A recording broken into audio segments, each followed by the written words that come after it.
So, welcome to Be the Unicorn Tarot, and I'm going to be opening, I have been looking at for weeks this deck at one of the places I like to go to around here. It's called the Silver Witchcraft Tarot. I just love the colors on it. I have a thing about blue and green, if you haven't noticed, the walls. And so I wanted to open it.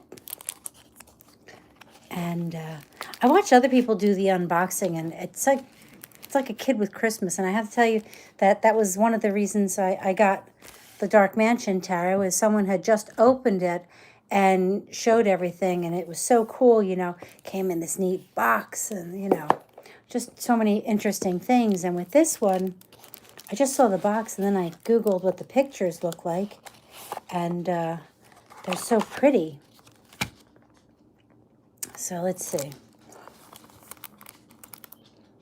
It says the artwork is by Franco Rivoli. They're actually made by Loaf Scarabeo. I noticed there's a lot of decks that are made in Italy. Here we go. Oh, they're not 52, they were 25. But you can see, let me take the plastic off. Yeah, see, made in Italy. But beautiful colors. I like the way they feel, too. They do come with a book. I haven't opened this at all yet, so it's very nice. Oh, they have a thank you card with an invitation to join a .com, talking about the different symbols on the cards and special information about the deck itself. Oh, look. See? So let's see here. Here's what the back of the deck looks like. Oh, I can't believe that. I just realized my nails match. Okay. So, the bottom, it says the Silver Witchcraft Tarot, as you can see. It's the same back as the rest. And look at that. The Fool's Journey starts. How beautiful is that? And I think it's so appropriate because it looks like, I don't know, is that an eclipse or a new moon? See, we're going to have to start looking and see what they talk about. Because I think it would be perfect if the new moon was the start, since, let's see. Wow. So it's done interestingly enough. It talks about one is the self, the beginning of the seed. It doesn't have it like the Fool. Like, I don't see how it says the Fool or the Fool's Journey. Yeah. Oh, here we go. Wait. I didn't go far enough in. Sorry. Let's see. The Major Arcana. But it doesn't say, let me see here. Let's see, so you can see it. But starts with the Magician, which is the 1 card. But as we know, the Fool is the, for here is the 0 card. So why does it not have, wow. You know, I kind of wish now, I had opened the plastic before I came on, but I did not read. And now I'm kind of wishing I had looked at this, because how interesting that that would have nothing on it. It does talk about witchcraft in the beginning.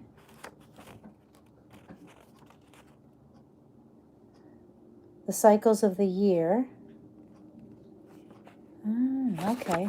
So, like winter solstice. So, and I noticed that one, it talks about Beltane. I'm not Wiccan, so I do not know anything about this. But I'm always interested in learning about anything new. So I like the Fool's card. You know, there it is. And I guess you could look at it, depending on when you're doing a reading, is he starting a new trail, Or has he gotten to the tree and decided to start a new venture from there? And is this the new moon, or is this an eclipse? You know? And I find it interesting that it goes from here with the Fool to the Magician with the full moon. You know, usually was a traditional tarot deck.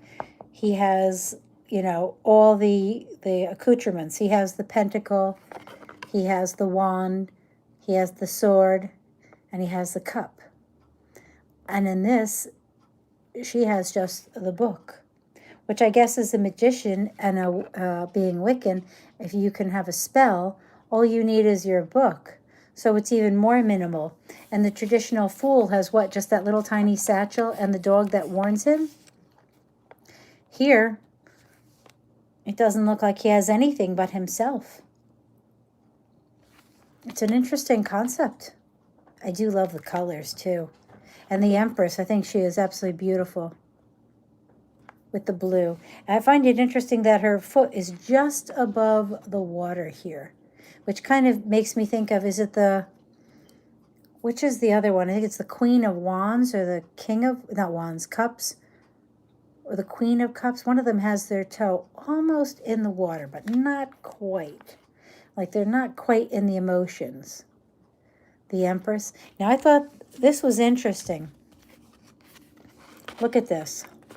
They both have like this ribbon, which makes me think of the Dark Mansion, because in the Moon card, she holds the water, which is looks like a ribbon that meanders behind her. And look at this. They both have it. She has rabbits, which symbol of fertility, and he has goats. Sorry, all I can think of is stubbornness, and I know that I'm wrong. So, so let's see here. And the High Priest. Oh, interesting. So, you know, they talk about divine soulmates, and I like the way here, look at that. And this is about intuition, and I think it's so appropriate. I was in a church today for a service for someone who had passed, and I had closed my eyes, and it was very interesting that around where the person was standing on the pulpit, I guess you'd say, there was a very light blue, like an aura of a pale blue, and I found it so interesting. I didn't get to look it up, but I am definitely going to have to ask more questions and find out more things. I do like, to me, for some reason, if you look at his hands, it almost looks like he's using Braille the way he's touching it. But I would imagine that because it's more about intuition, I believe. Here, what's his High Priest? Let's read about the High Priest, since I haven't read anything else. And since I'm on my own here anyway, may as well have a little fun with this, right? Matter of fact, I might as well appease myself and have fun. So like I said with the Fool, depending on the reading, I would say he's either starting on the journey and or he has gotten to this tree, taken a break, and decided, you know what? I'm going to blaze my own trail. So he may have taken the road traveled to the tree, but from there, he's making his own way. But the book, like I said, doesn't have that in it. For the Magician, it talks about magic is the art and craft of creating change in the world, of co-creating the universe. The Magician realizes that the most profound magic takes place within herself. Keywords: will, talent, skill, creativity, manifestation, communication, magic, action, awareness, power, resourcefulness, concentration, eloquence. I like that. So I decided, since I'm here alone, I'm just going to make some time. I'm going to change the title later, because all I did was pay, new card deck. I didn't really give it a good title that anybody's going to go, wow, I want to watch that. But as you all know, if you've been here before, I'm trying to get used to being live and interacting. I apologize for the noise in the background, but it turns out my dog has suddenly decided that a bone that has been left for God knows how long is now very attractive and must be chewed on at the other side of the table. I'm sorry. Look at the lovers. This is also the Gemini card. And look at that. I know in some traditions, this is very symbolic of tying together. The tying together is symbolic of uniting. And what does it say? Follow the yearnings of the heart with clear thought and commit to the path with your whole self, body, mind, heart, and spirit. Yep. I love her dress. This is absolutely beautiful, isn't it? Wow. Okay. I have to tell you, I like going to the Renaissance Fair, and this makes me think of the Renaissance Fair. Oh, wow. Look at the Chariot. Nothing like the traditional tarot deck. Look at that. A man and a woman with a baby in a cup or a bowl. Wow. That's so incredible. Let's see. What number are we at? 7, I'm sorry. The secret is that opposing forces hold within themselves to seed of its opposite and that they cannot exist without the other. Understanding that makes controlling the forces easier. And keywords are drive, ambition, control, direction, determination, success, triumph, victory, will, movement, progress, speed, travel, conquest, battle. I think that really it's so interesting because they can't succeed without the other because they're both have their hands underneath the, I guess, bowl with a baby in it. And if one moves their hand, that baby goes on the floor. And that is not, sorry. That's really not funny, is it? But I can't help myself. So, yeah, check that out. Traditionally, it's the Chariot with the 2 sphinxes, a black and a white sphinx, and no reins, meaning that anything that happens is by your determination, your will, your power, not by what you're physically doing. And this card, it's not just your will and your determination. It is physically what you're doing. It's an interesting thing because I'm very literal, and that's such a different take on it. And the baby is looking up. Wow. Such different cards. Ooh, strength. Look at that. Now, in strength card, look at this. This is the Leo card also. He doesn't have his hand in the mouth of the lion, but he does have his face covered. Strength is harmony and cohesiveness between what you are and what you do. Keywords, strength, gentleness, patient, compassion. Most of the traditional things, assurance, potency, virility, mastery, instinct, lust. But they don't say why the mask is there. Interesting, though, huh? I guess it's to hide yourself. I don't know. That's an interesting concept. If you watch this after and you have something to say, I would love your intake on it. The Hermit. As I'm going through these, it also reminds me many years ago, I don't know if any of you have even heard of it, Dungeons and Dragons. In Dungeons and Dragons, you could actually buy like little pewter pieces, and I'm sure others of different material, but there was pewter ones, and they would come with these little stands, and it was little characters that you could purchase and, make believe this was your character. And a lot of people display them. I still have mine.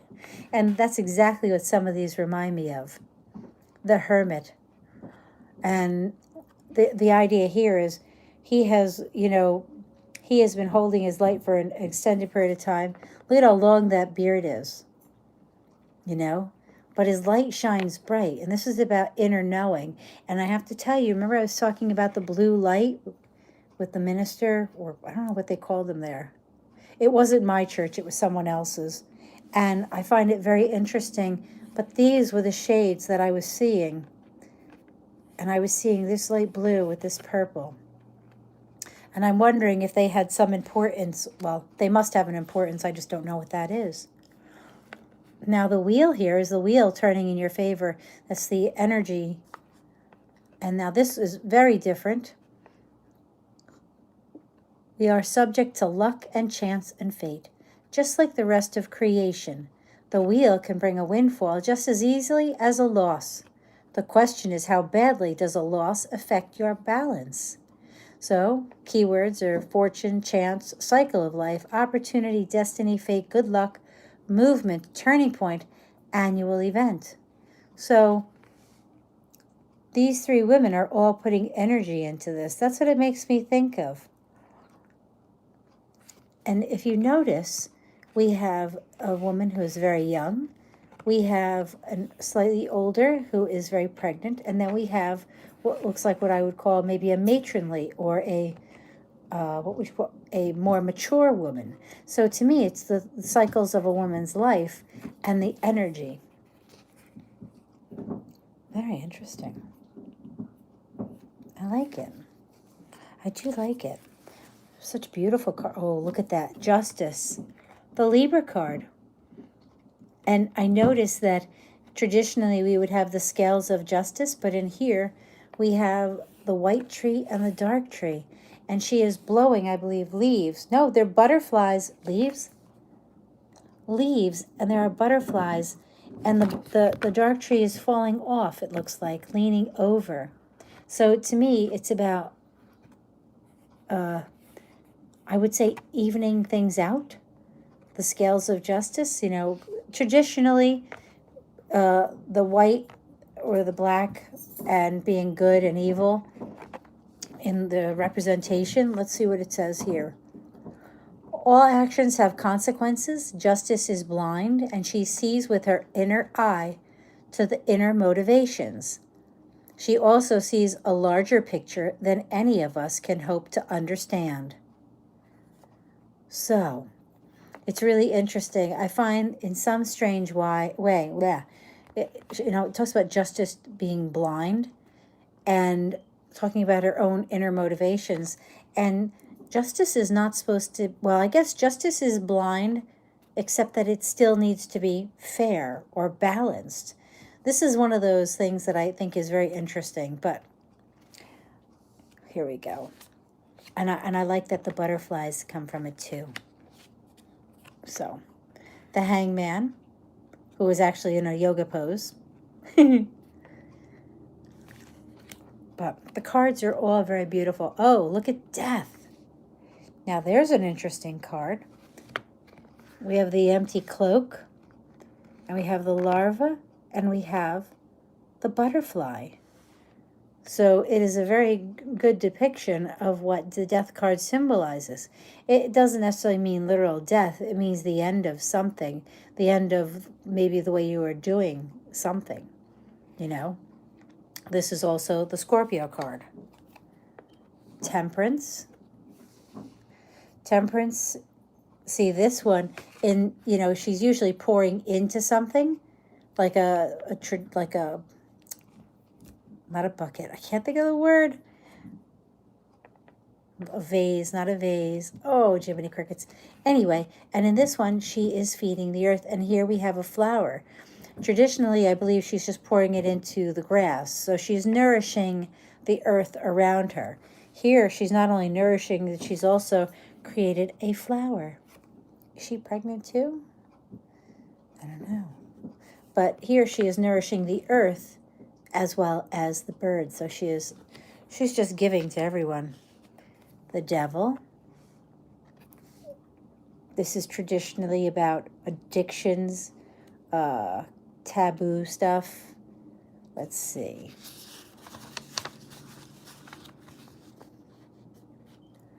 What should we cling to and what should we free ourselves from? Exploring these questions help us understand who we really are, which is the great work of magical and spiritual growth. So I think it's really funny because they show a mirror, but you don't see what's in front of the mirror. You only see what's in the mirror.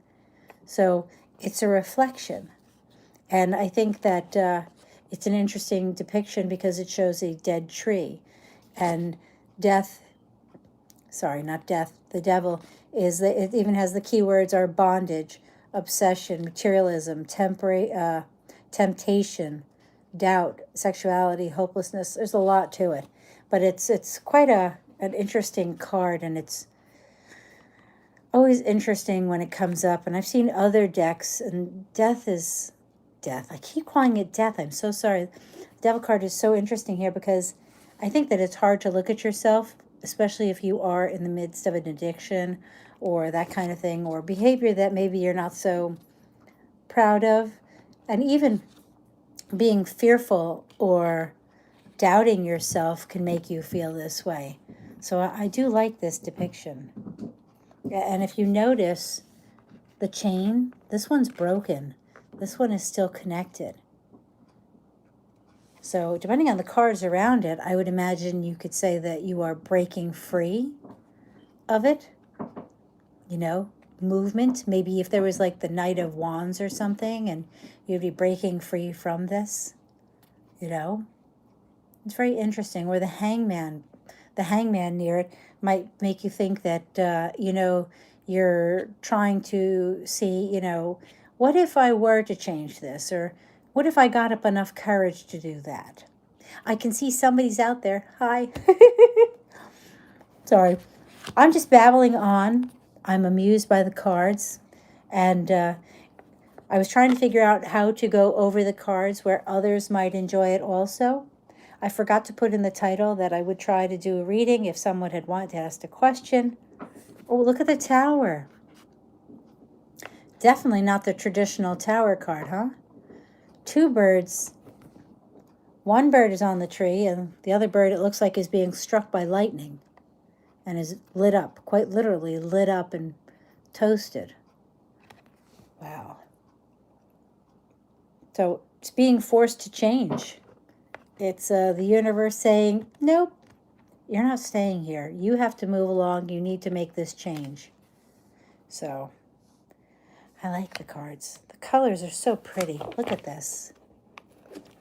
Sorry, let's move the other deck. My apologies. Look at the star. Reminiscent of Michael's David on the Sistine Chapel ceiling. Or if you're too young or not interested in that, could be E.T. touching Elliot's finger, you know, and they did a little light up thing. That would be what? Oh, now I can't remember the movie. But beautiful, beautiful cards. So I've been on here quite a while. I'm just going to flip through some more. I'm going to say, you know, if you catch this afterwards, next time I will do a better job at letting you know I'm here and letting you know that I am offering readings if you happen to be here live. Look at that, the Two of Chalices, the Two of Cups. You know, supposed to be perfect partner, two people mirroring one another. Look at that. Three of Chalices, community, celebration. And once again, we have what looks like three women, and one of them is very pregnant. I noticed that a lot of her cards, I wonder, wait, who did it? Yeah, Barbara Moore.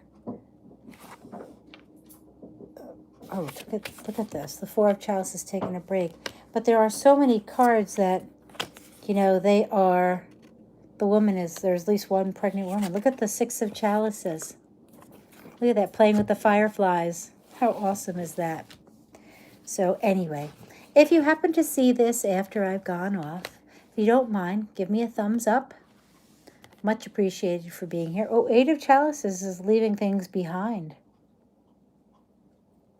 Okay, this is a rather dark look at the Eight of Chalices.